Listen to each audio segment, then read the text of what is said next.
किसी समय की बात है। हिमालय की ऊंची नीची घाटियों और घने जंगलों के बीच एक छोटा सा गांव बसा था, जिसका नाम था नीलमपुर। यह गांव अपनी प्राकृतिक सुंदरता के लिए दूर दूर तक मशहूर था।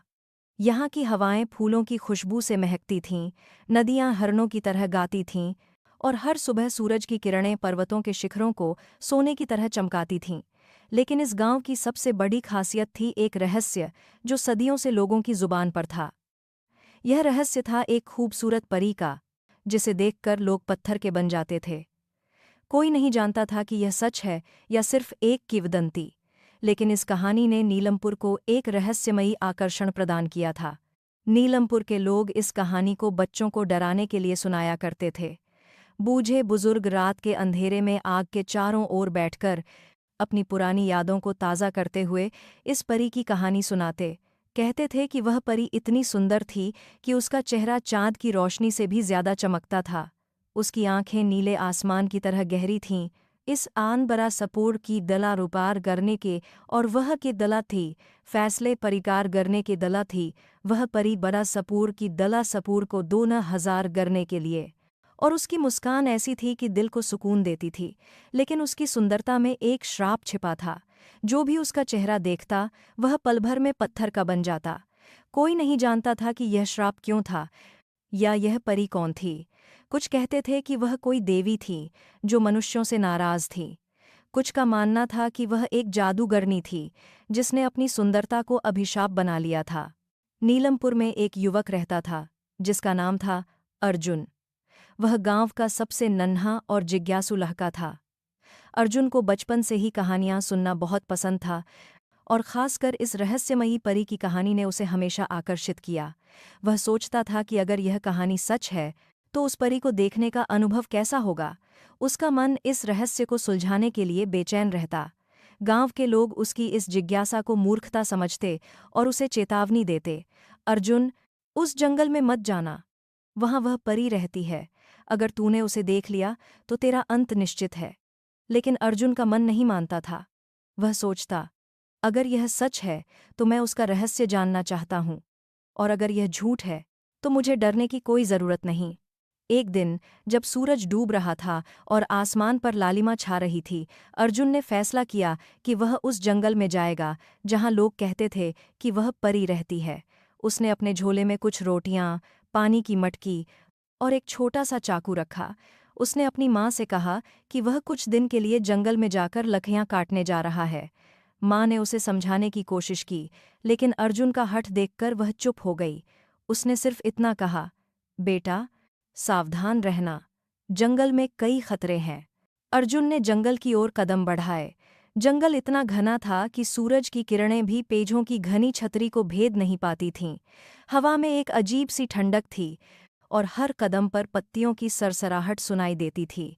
अर्जुन का दिल जोर जोर से धड़क रहा था, लेकिन उसका उत्साह डर से ज्यादा था।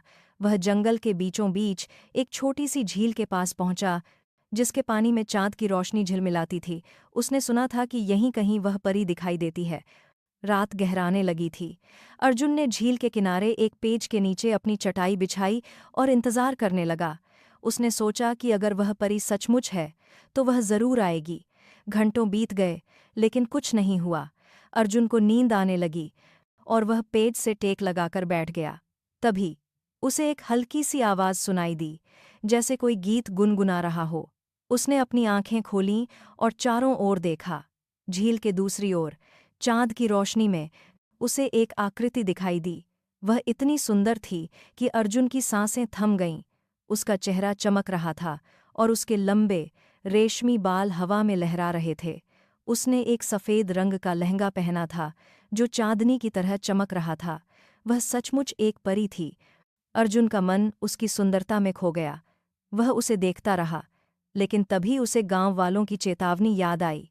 उसने फौरन अपनी आंखें बंद कर लीं और सिर झुका लिया। उसका दिल जोर जोर से धड़क रहा था। उसने सोचा, अगर मैंने उसे देख लिया तो मैं भी पत्थर बन जाऊंगा। लेकिन उसकी जिज्ञासा उसे चैन नहीं लेने दे रही थी। उसने धीरे से अपनी आंखें खोलीं और देखा कि वह परी अब झील के किनारे खड़ी थी, और उसकी आंखें अर्जुन की ओर थीं। अर्जुन ने तुरंत फिर से आंखें बंद कर लीं। उसने अपने आप से कहा, नहीं, मुझे उसका चेहरा नहीं देखना। तभी उसे एक मधुर आवाज सुनाई दी। डर क्यों रहे हो, नन्हा मनुष्य? वह आवाज इतनी मधुर थी कि अर्जुन का डर पल भर में गायब हो गया। उसने हिम्मत जुटाई और बोला, क्या तुम वही परी हो जिसके बारे में गांव वाले कहते हैं? क्या तुम मुझे पत्थर का बना दोगी? परी हंसी, और उसकी हंसी में एक अजीब सा दर्द छिपा था। मैं वह परी हूं जिसके बारे में तुम सुन चुके हो, लेकिन मैं किसी को नुकसान नहीं पहुंचाती। यह श्राप मेरी इच्छा का नहीं है। अर्जुन ने हिम्मत करके उसकी ओर देखा, लेकिन उसने अपना चेहरा एक पतली सी चादर से ढक लिया था। वह बोली, मेरी कहानी सुनने की हिम्मत है तुम में। अगर तुम मेरी कहानी सुन लोगे तो शायद तुम इस श्राप का रहस्य समझ सको। अर्जुन ने हामी भरी। वह जानना चाहता था कि इस खूबसूरत परी के साथ ऐसा क्या हुआ कि उसकी सुंदरता एक अभिशाप बन गई। परी ने उसे अपने पास बैठने को कहा और अपनी कहानी शुरू की। कई 100 साल पहले मैं एक साधारण लड़की थी जिसका नाम था मालिनी। मैं इस गांव में अपने माता पिता के साथ रहती थी। मेरी सुंदरता की चर्चा दूर दूर तक थी और लोग मुझे देखने के लिए मीलों दूर से आते थे। लेकिन मेरी सुंदरता ने मुझे अभिमान दे दिया था। मैं सोचती थी कि मैं सबसे अलग हूँ और कोई मेरे जैसा नहीं हो सकता। एक दिन एक साधु हमारे गांव में आए। उन्होंने मुझसे भिक्षा मांगी, लेकिन मैंने उनका अपमान कर दिया। मैंने कहा कि मेरे जैसी सुंदर लड़की इतना के समय पास नहीं नहीं कि वह हर किसी को भिक्षा दे। साधु ने गुस्से में मुझे श्राप दिया। उन्होंने कहा, तुम्हारी सुंदरता ही तुम्हारा अभिशाप बनेगी। जो भी तुम्हारा चेहरा देखेगा वह पत्थर का बन जाएगा और तुम हमेशा इस जंगल में भटकोगी, अकेली और दुखी। परी की आवाज़ में दर्द था। उसने आगे बताया, उस दिन के बाद मैं एक परी बन गई। मेरी सुंदरता और बढ़ गई, लेकिन यह मेरे लिए एक बोझ बन गई। मैं अपने परिवार से दूर हो गई। जो भी मुझे देखता वह पत्थर बन जाता। मैंने कई लोगों को खो दिया और मेरे दिल में एक गहरी उदासी भर गई। मैंने साधु से माफ़ी मांगी, लेकिन उन्होंने कहा कि यह श्राप तभी टूटेगा जब कोई सच्चे दिल से मेरी मदद करेगा, बिना मेरी सुंदरता से प्रभावित हुए। अर्जुन ने उसकी कहानी सुनी और उसका दिल पसीज गया। उसने कहा, मैं तुम्हारी मदद करना चाहता हूँ, बताओ मुझे क्या करना होगा? परी ने कहा, यह आसान नहीं होगा। तुम्हें उस साधु को ढूंढना होगा जो अब हिमालय के सबसे ऊंचे शिखर पर रहते हैं। तुम्हें उनसे मेरे लिए माफ़ी मांगनी होगी, लेकिन रास्ता खतरनाक है और कई लोग इस कोशिश में अपनी जान गंवा चुके हैं। अर्जुन ने बिना हिचकिचाए कहा, मैं यह करूँगा। तुम्हारा दुख मुझे अपने जैसा लगता है। मैं तुम्हें इस श्राप से मुक्त करवाऊंगा। परी ने उसे एक छोटा सा ताबीज दिया और कहा, यह तुम्हें रास्ते में आने वाली मुश्किलों से बचाएगा, लेकिन याद रखना तुम्हें मेरे चेहरे को कभी नहीं देखना है। अगर तुमने ऐसा किया तो तुम भी पत्थर बन जाओगे। अर्जुन ने ताबीज लिया और हिमालय की ओर अपनी यात्रा शुरू की। रास्ता वाकई बहुत मुश्किल था। उसे भयंकर ठंड, जंगली जानवरों और खतरनाक रास्तों का सामना करना पड़ा। कई बार वह हार मानने के करीब था, लेकिन परी की उदास आंखें उसे याद आती और वह आगे बढ़ता। कई हफ्तों की यात्रा के बाद वह उस शिखर पर पहुंचा जहां साधु रहते थे। साधु एक गुफा में ध्यानमग्न बैठे थे। अर्जुन ने उनके सामने सिर झुकाया और सारी कहानी सुनाई। उसने मालिनी के लिए माफी मांगी और कहा, महात्मा, उसने अपनी गलती मान ली है। वह अब वही अभिमानी लड़की नहीं है। कृपया उसे माफ कर दें। साधु ने अपनी आंखें खोली और अर्जुन को देखा।